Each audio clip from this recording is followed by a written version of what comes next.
Today on Fletch Talks, actor and musician Robbie Rist. School Crossing is an intense drama about a retired police detective who takes a last stand against school shootings by placing himself in front of his local elementary school, upsetting the community and the political forces around him.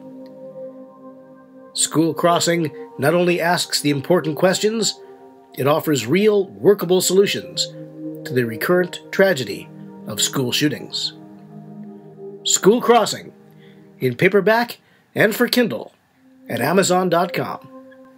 Or save 15% when you buy this or any other Fletcher Rhoden paperback from FletcherRhoden.com. Best known early on for the Cousin Oliver role in the Brady Bunch. Yeah. So, to what do you attribute the enduring popularity of this show? It's, every show on the Brady Bunch ends with a moral. There's always a moral lesson to be had in every episode. And I think the moral lessons that they brought into the show are universal. I think they, because I've been to Italy and Germany and England, the English speak the same language we do, but it is a different culture. And it seems the Brady Bunch themes are so universal that it doesn't matter what time it exists in. And so I think that's what gets you at first. And then, if you see enough of them, it becomes this, oh my God, did people actually live that way kind of kitschy thing. But people never really did live that way.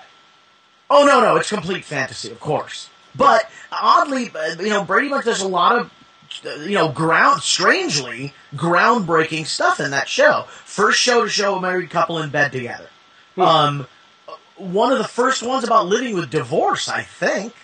I mean, these were real things that were going on at the time. And the Brady Bunch, that was their premise. If you put me in your thing, it may not become iconic. That possibility, it very much exists. But your chances of it becoming an iconic thing go up a bit, because in every decade, I was on the Brady Bunch, and that I may have been at the end, but that thing's still around. It's pretty big.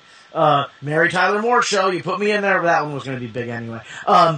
Kid Video, pretty big. It's got its little cult thing going on, as well as Iron Eagle. That's an '80s thing. In the '90s, I'm in the Teenage Mutant Ninja Turtle movies, and then lately Sharknado. So these are really high profile kind of things that. I think if you put me in them, your project will, the chances of it becoming iconic grow a little. Now, you were upset last year, as were a lot of people, about the remake of the Turtles film. Upset. What happened was I jokingly, with intent, but jokingly on my Facebook page, wrote this letter to Michael Bay because I heard he was producing the new Teenage Mutant Ninja Turtle films, and he was going to change the core story of it. He was going to make them from outer space or whatever it was. And as a guy who's been close to this turtle universe for 20 years, I know how fan driven it is. So I thought as a gag I would write a letter to Michael Bay saying, "Hey, I'm the guy who you don't know me, but I was in the movies that you're talking about sodomizing now." And I got a call from TMZ, and TMZ went, "Hey, can we use your letter on our site?" And fine, I guess. It's kind of funny, whatever. They then the next morning turned it into this article about how I'm at war with Michael Bay, which is hilarious, but, war, But, and then, for like 3 or 4 days, I got to be on TV a couple of times, and, I was interviewed a little bit for it. It was just a little bump in the thing. Actually, ultimately, all I did was probably give press to the new movie. I just got that many more people to go see it. Well, they did make it. I mean, it's been shot. Oh, it's in production. It's happening. Well, it'll happen. But I do believe as a guy who's a part of that universe, as tiny as it may be, things that are fan driven. It's been my experience that if you give the fans what they want, they will reward you repeatedly. And so there's no need to change anything. Just technically you can up it a little bit or. Make it a little more contemporary. I understand that, but don't go taking something that is important to somebody. It's the simplest thing in the world just to give them what they want. Doc McStuffins. Yeah, yeah. There you go.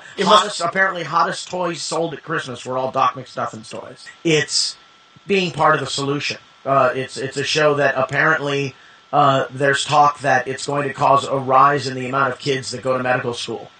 You know, they're starting to see in kindergarten and first grade or whatever, the kids are no longer necessary. I mean, they are also, but a new thing has entered the lexicon. What do you want to be when you grow up? Usually it's sports star, pop star, model, something like that. They're starting to hear doctor. Did you see the puppet show? Yeah, I went to Disneyland. And that's another really rad thing about it is it not okay, well, there's a whole bunch of really great things about Doc McStuffins, but there's a Doc McStuffins operation game. And how do I explain this? There being a Doc McStuffins operation game is to sort of, it's like drawing a line directly to the past. Yeah, the fact that I'm in the character is in the parks. That's just, oh my gosh. I mean, that's a crazy bit of history. You know, granted, hopefully someday they move it to the Cinderella park. But, the California Adventure's good. I'm not complaining. No. It's fine. But it is. It's an honor, to have something that I'm even, like I said, I'm associated this little bit with something that is a part of the Disney, the Disney universe, to the point that it's further, out than just their cartoons or their live action things. It's actually at the park. More with Robbie Rist next time on FletchTALKS. If you'd like to be a guest, drop me an email. I'm Fletcher Rhoden.